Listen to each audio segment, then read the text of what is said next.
Listen, around here, there are no trial months. January is not going to pass by and you're going to say, wait, that was a trial month. I need to run this thing back. No, this is real life, okay? We're in this. Hey everyone, and welcome back to my channel. If you're new here, welcome. My name's Latoya Likambi. I'm an 18-year-old entrepreneur and I upload skincare, lifestyle, and personal development content. And Happy New Year. It's officially 2026. Now, I sense a feeling that you always find yourself here at this time of the year. And what I mean by that is that you're always watching these New Year reset videos that are telling you to clean your room, take a shower, and make a vision board. And you're wondering why every year still looks the same for you? Let's fix that. So I spent a couple months, and within those couple months, I spent hours studying a lot of successful people on social media and how they control their lives, how they control their years. Because whether you know or not, a lot of us let life happen to us and we're not even in control of our own lives. And then when it comes to New Year's, we are like, okay, we're going to go in and be this brand new person. I'm going to rebrand. I'm going to make a Pinterest vision board.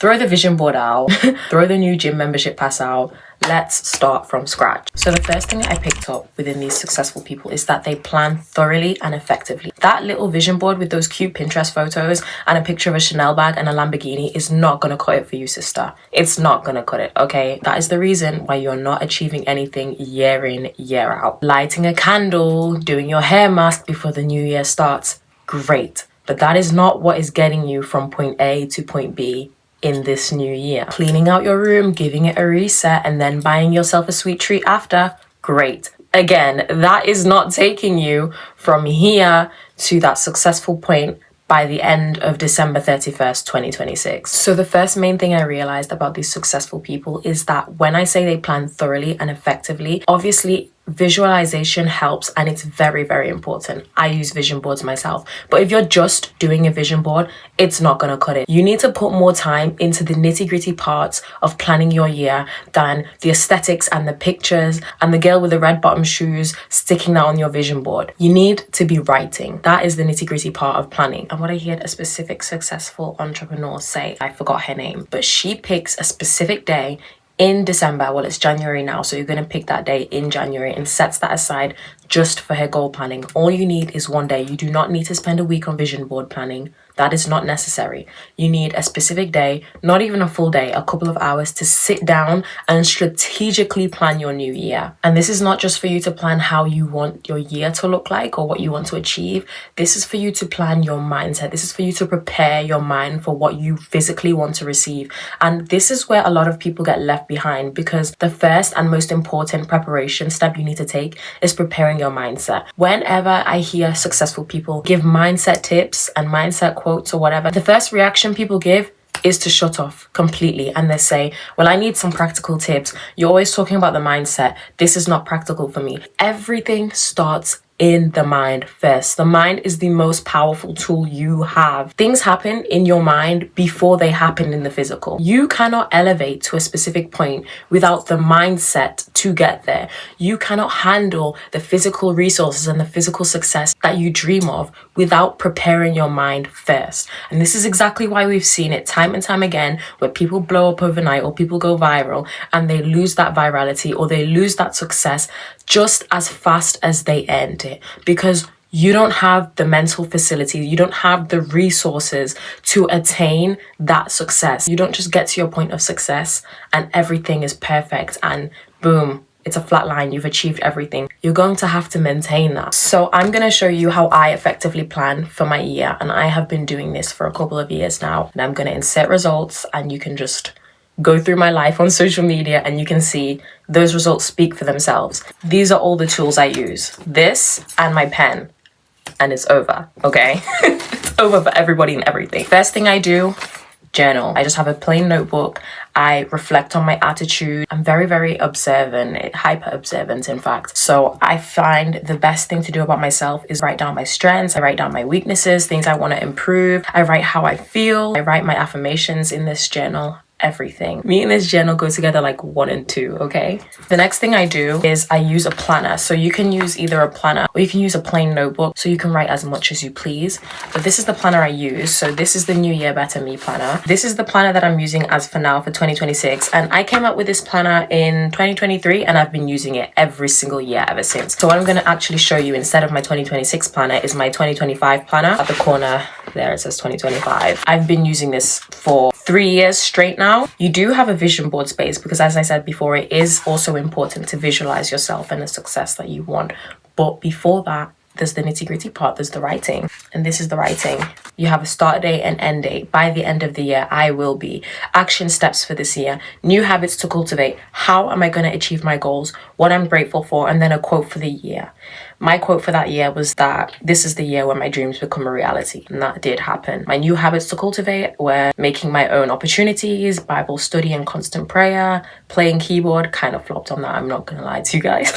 And then I wrote what I'm grateful for. Action steps for this year, 75 hard, fasting. I actually did do that last year. And these are the important steps that build you up for your success. So what this planner does is it gives you space for every single month of the year, and you write your goals for each month. Because when you write your goals holistically as a year, it can be very overwhelming. It's all about breaking those goals down into realistic steps that will help you to get to those huge goals in the end. So first of all, I had January, and here I'm not sure if you can see, but I had a lot of ticks and a lot of crosses. So I had stuff like read my Bible weekly, wake up at 6 a.m. every school day, start getting the earlier bus to school, 4 hours of revision on school days, oil my hair every day and night. And I started pretty strong here.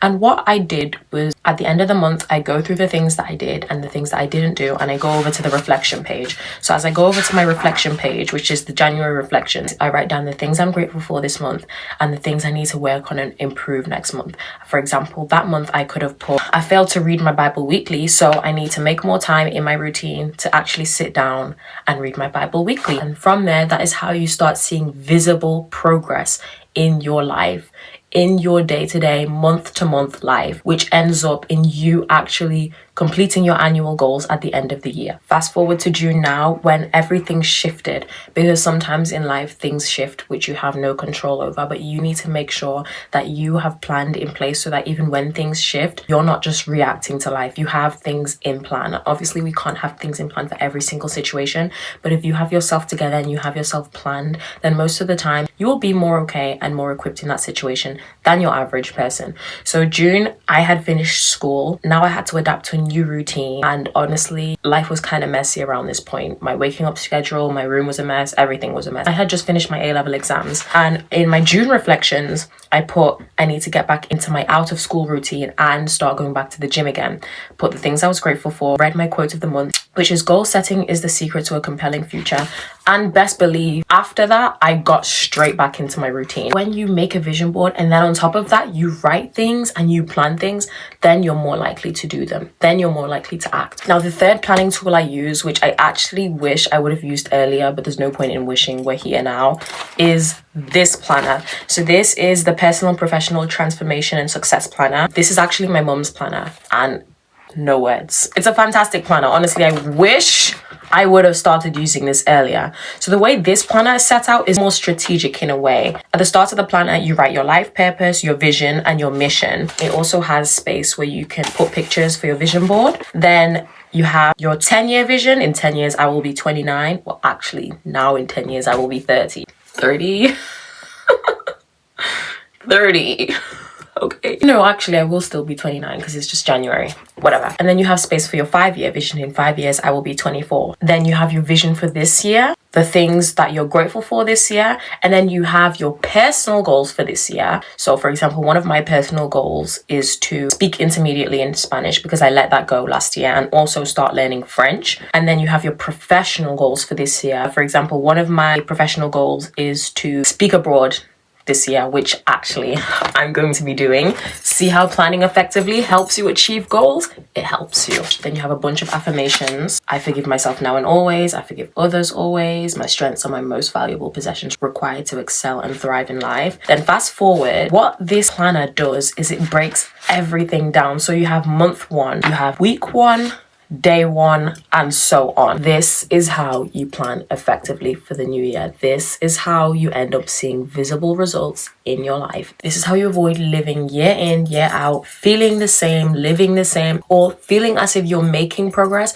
but not actually seeing any visible progress because it's barely any progress. Number two, the next thing I learned, which is so important, I have never even heard this before, is that successful people build systems and routines which set them up for success. They build systems and routines in which success comes to them through those routines. And this kind of leans into point number three, which is once they find the right system and the right routine that works for them, they stay consistent in that routine. They just show up and show up and show up, and the results eventually will be visible. So the reason why it may feel like you're trying extremely hard and putting a lot of effort into things is because you're not building a effective and consistent system or routine, whereas others are, and it's much more simple than whatever you have going on, which is why they are moving 10 times faster than you are, and you still seem to be stuck at point A, whilst others are on point B and then point C and so on. And one thing I heard a very successful person on social media say in particularly was that you shouldn't chase goals, you build systems. Your goals are not what creates your success.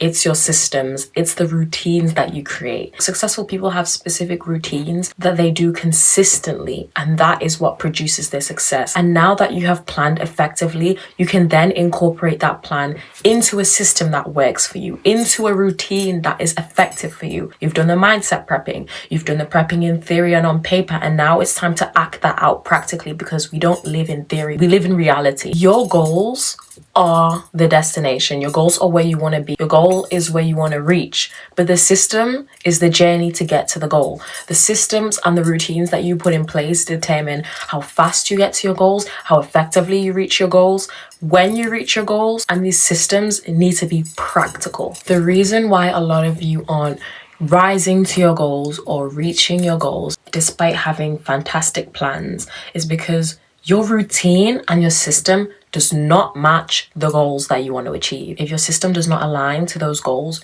no matter how hard you plan, no matter how detailed your vision board is, no matter how much you plan using however many planners you wish, you will not get to that place. And with building these new systems, these effective systems that will get you from point A to point B, you need to change your behavior, you need to change your environment. A lot of you have great goals, but your environment is holding you back. A lot of you aren't achieving your goals because of the system you're in, because of the routine you have. You need to ensure that your system and your routine is compatible with the goals that you want to attain. This perfectly brings me into my next point, which is consistency in these systems, in these routines. As I mentioned before, all successful people will tell you the same: discipline and consistency. And again, when they say this, what does your brain do? Shuts off, because you don't want to hear that. It sounds cliche to you.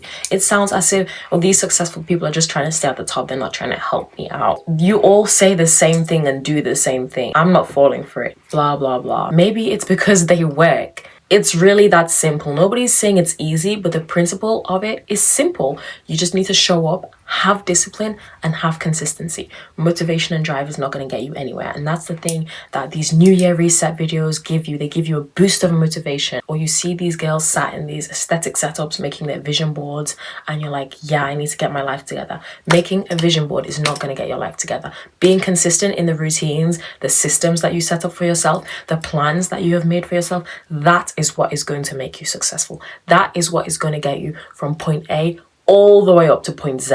And what puts us off all the time is when we are being consistent and we don't see immediate results. But we know this, success never happens overnight. And when people tell you this again, your brain shuts off. You don't want to hear that. Of course, we don't want to hear that, but it's the hard truth.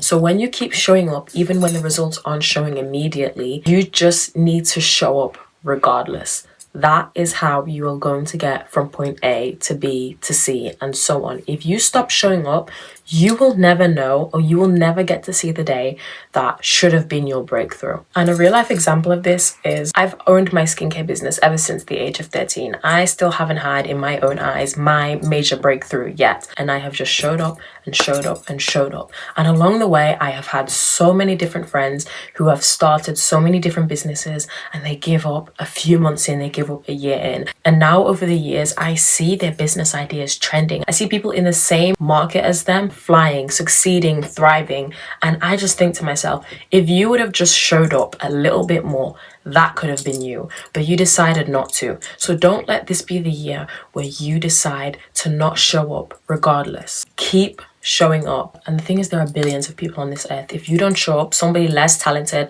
less hardworking, someone with a less creative mind or less creative ideas than you, they will show up and they will succeed, and you'll be sat there wondering they don't even have any talent. It's not about talent. It's not about how creative you are. It's about discipline, consistency, and showing up. We've seen people own businesses in the most quote unquote boring sectors, and they are soaring and flying because it's about discipline. It's about consistency. And if you're not doing that, you are not getting anywhere. So the next thing I learned is that successful people are not productive procrastinators. A lot of us productively procrastinate all the time. I'm speaking from experience because I'm the CEO of productive procrastination, okay? So what I'm telling you guys is also something that I need to tell myself, especially us as girls. We put off a main important task, do another one, and because we are actually doing something, we make ourselves feel good and we still think we're being productive. We'll get up, we'll clean our room, we'll have a good day, and then we'll go buy ourselves a sweet treat after, for doing the bare minimum, by the way. And I've been there before where I've put off homework or I've put off schoolwork to go to the gym, and then we still feel accomplished, we feel great because, you know, we're putting that effort into ourselves, into our self-care. That's not gonna cut it this year. That is not gonna cut it this year. As productive procrastinators, we are just as bad as people who simply just procrastinate. And I don't even know why it's called productive procrastination, because it's not even productive. We are putting off one thing to do a less important thing that we should have a time and a place to do. That should be already set out in our system so that we don't have to use that other thing to make ourselves feel good because we're not doing the most important thing. For example, when I was missing out on homework or study time to go to the gym, I was a full-time student. So within my system, everything should have been revolving around school. Within my routine, my one job was to be the best student that I could have been, which obviously I was not. And I was making myself feel good because I'm going to the gym, I'm looking after myself. Again, that's the bare minimum. And then again, because we productively procrastinate, we award ourselves for doing the bare minimum. As I said so many times, we go to the gym, we say, okay, after this, I deserve a sweet treat. Exercising and taking care of our body is the bare minimum. I've even said to myself, okay, if I clean my room, I'll go outside and I'll buy myself a sweet treat. Not effective, because then I start registering in my brain that doing the bare minimum equates to going out, spending. We've got to let go of this habit of, I'm going to treat myself after doing everything or anything. That is just the bare minimum. And I know it's hard because us girls, we do that all the time. We do that a lot. But that is literally not cutting it this year. And this is exactly why you'll see people who only go to the gym 2 or 3 times a week who already have the results that you want, but you're going every single day. Their routine is set, their routine is balanced, they're working effectively. Sometimes as girls, we do this thing where we go to the gym, we'd stay there for like 2 hours and then say, let's go out and get something after because we deserve it. No, girl, no. Does that mean that I'm gonna go out and get a sweet treat every single time I go to the gym? No, that's not gonna work, because then every time my brain is just gonna register going to the gym as an activity where I can just treat myself after. I can just spend money after. That is so ineffective. Now, ever since I started going back to the gym in September, I spend max 45, 50 minutes in the gym. I don't even spend an hour there, because if I'm planning my system correctly and effectively, it's not just the gym that counts, it's what I eat and what I drink that counts. It's how many hours of sleep I get that also counts towards the health that I want or the body that I want. Now, the last but not least thing I learned is that successful people treat time like it's an illusion. They don't work around time. Time works around them, essentially. So whether it be through planning quarterly or doing the 12-week year plan, which you should definitely look up, because I'm not going to explain that here, but you should definitely look that up. I'm pretty sure there's even a book about it. Time revolves around them. They don't just do this in their planning, but they do this in their day-to-day life. And you can see, for example, one of my mutuals who is very successful, I look up to her a lot. You can see this in the way she lives. So when we had to meet up for a lunch one time, she was like, I only have this time to this time, because after this time, I have a meeting. Or she would tell you that, okay, let me know in advance because I have X, Y, and Z planned at this time, this time, and this time, because they've planned their year out in advance, because they have the system, they have the routine in place. Now they have the advantage to truly treat time like an illusion because they've planned ahead of time to their advantage, to their benefit. So they have the upper hand in succeeding. And another thing I sensed is that most of these successful people that I studied have some sense of urgency, not urgency in a, worried and stressful way, but a sense of urgency in the sense that when they plan something, they have to act out that plan as soon as possible. They're very much not theoretical people. They're very, very practical people.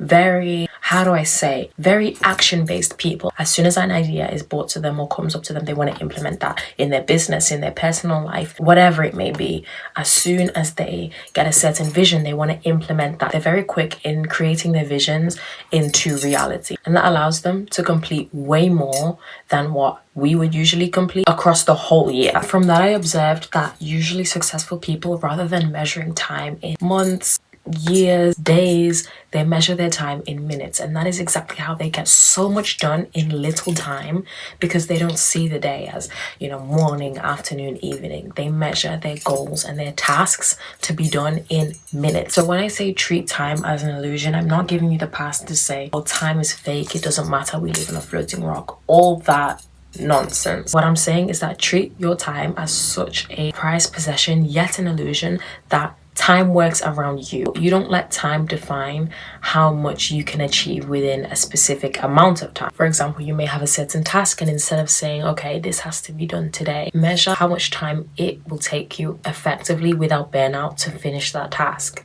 And I wanted to keep that video as short, simple, and snappy as possible. I didn't want to go on for too long, so that was my last point of today. Thank you so, so much for tuning in. I'm wishing you all the best for 2026. We are only going up from here. Yes, I said we. Me, you, us all. We, okay? But that is only if you can take the steps to do so. So thank you so, so much for watching. Don't forget to like, comment, and subscribe. And if you're new, join the family. Subscribe, turn your notifications on. You'll love it here. See you in my next video.